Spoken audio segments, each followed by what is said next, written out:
থেকে শরীরটা একটু অসুস্থ, যার ফলে আর সবজি রান্না করতে পারিনি। এই জন্য আজকে আবার সকাল সকাল সবজি রান্না করতে বসে গেলাম।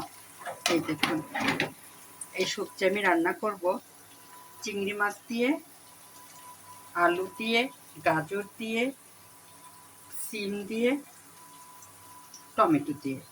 এইগুলা সবগুলো মিলে আমি রান্না করব সবজি। আর এই জন্য আমি বসিয়ে দিয়েছি সব কিছুই। এখন আমি আগে চিংড়ি মাছটা ভেজে নেব লাল লাল করে, কারণ বাচ্চারা চিংড়ি মাছ সবজি দিলে তারা সবজিটা সুন্দর করে খাবে। আর ওই চিন্তা করে আমি সবজিটা দিয়ে দিলাম, চিংড়ি মাছটা দিয়ে দিলাম সবজিতে। কারণ বাচ্চারা সবসময় তাদের মর্জির করতে অনেক চিন্তা চলে। অনেক সময় দেখা যায় সবজি ভালোই খায়, অনেক সময় দেখা যায় যে সবজি একেবারেই খেতে চায় না। আর এই কারণে আমি কি করলাম, চিংড়ি মাছটা দিয়ে সবজিটা রান্না করলাম। বড় বড় চিংড়ি মাছ কয়েক পাল্লা করেছে, এই দেখুন, করে ছোটো ছোটো করে কেটে আমি হলো সবজি রান্না করছি। এটা আমরা রাতেও খাবো, সকালেও খাবো, দুইটা একসঙ্গে খাবো। যার ফলে আমি এই ব্যবস্থাটা করলাম যে চিংড়ি মাছ দিয়ে সবজিটা রান্না করি, বাচ্চারা সবাই খাবে। সবগুলা বাচ্চা একই অবস্থা, ছেলে বলেন মেয়ে বলেন, সবজি একেবারে পছন্দ করে না। সবজি দেখলে ওদের জ্বর আসে।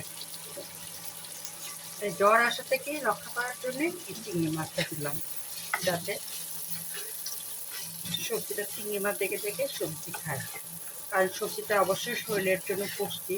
শুধু মাছ মাংস খেলে হবে না, সবজিও খেতে হবে, তারপরে তো সুস্থ থাকা যাবে।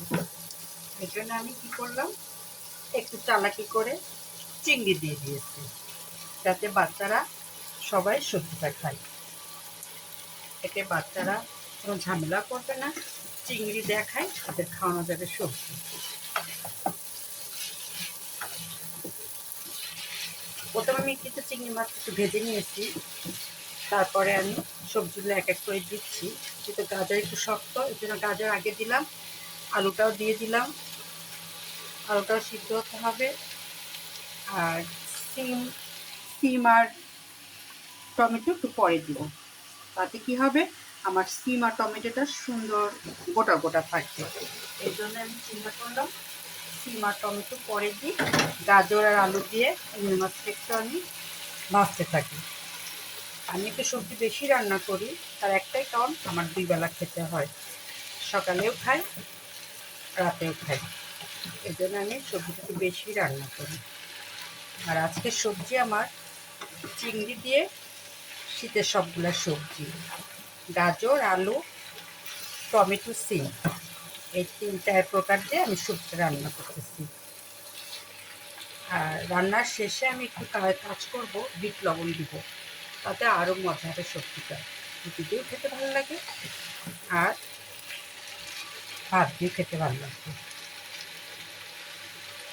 এভাবে আমি কিছুক্ষণ পরে সিমটা দিব, টমেটো দিব, দিয়ে যখন সবজিটা হয়ে যাবে একটু বিট লবণ দিয়ে বা টেস্টি সল্ট দিয়ে নামাই ফেলবো।